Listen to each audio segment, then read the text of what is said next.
Assalamualaikum warahmatullahi wabarakatuh. Nama saya Intan Shelly Makfiroh dari HKI 2B akan menyelesaikan tugas UTS Peradilan Agama di Indonesia dalam tema 5, yaitu Hukum Acara Perdata Peradilan dalam Islam. Hukum acara peradilan agama adalah hukum perdata Islam formal yang dikhususkan untuk orang-orang yang beragama Islam. A. Prinsip hukum acara dalam peradilan Islam. Nampaknya prinsip-prinsip tersebut bisa diterapkan dalam peradilan Islam yang rinciannya sebagai berikut. 1. Prinsip tauhid. 2. Prinsip keadilan. 3. Prinsip amar ma'ruf nahi mungkar. 4. Prinsip al-musawah atau persamaan. 5. Prinsip ta'awun tolong-menolong. B. Penerapan prinsip hukum acara Islam dalam praktik litigasi di peradilan agama. Adapun penerapan prinsip tersebut dalam pelaksanaannya di pengadilan agama bisa dijelaskan dalam uraian sebagai berikut. 1. Prinsip tauhid. Prinsip tauhid direalisasikan dengan adanya asas ketuhanan, asas personalitas keislaman, dan asas mengadili berdasarkan hukum Islam di lingkungan peradilan agama. Baik, yang kedua adalah prinsip mempersamakan antara para pihak di depan hukum al-musawah dan prinsip keadilan.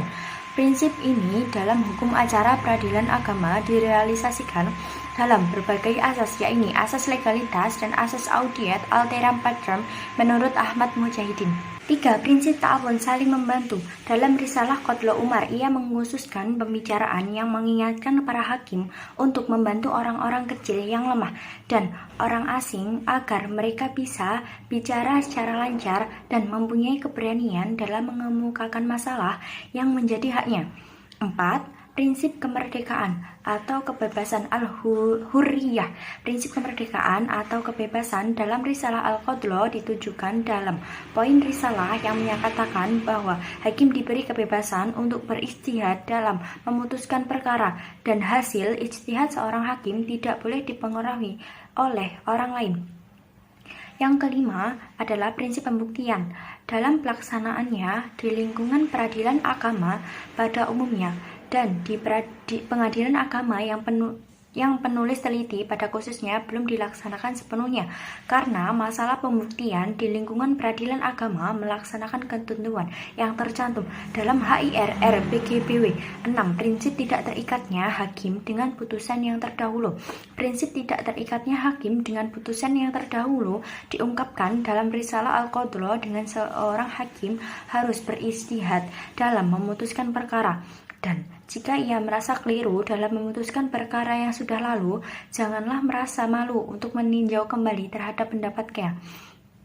Yang ketujuh adalah prinsip tidak diterimanya kesaksian sebagai orang. Prinsip ini dalam risalah Al-Qadlo terdapat kesaksian sangat diperlukan dalam persidangan untuk membuktikan kebenaran gugatan karena diperlukan orang-orang yang adil untuk menjadi saksi.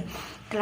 Ketenangan pikiran dalam memutuskan perkara. Seorang hakim dilarang memutuskan perkara dalam keadaan marah ataupun sedih, gelisah, kacau, pikiran, dan keadaan lainnya yang akan memengaruhi keputusan di persidangannya. Di atas dapat disimpulkan bahwa prinsip-prinsip hukum acara dalam peradilan Islam ialah kebenaran universal yang inheran dalam peradilan Islam dan menjadi titik tolak pembeniannya. Terima kasih, itulah tema 5 saya yang dapat saya sampaikan. Wassalamualaikum warahmatullahi wabarakatuh.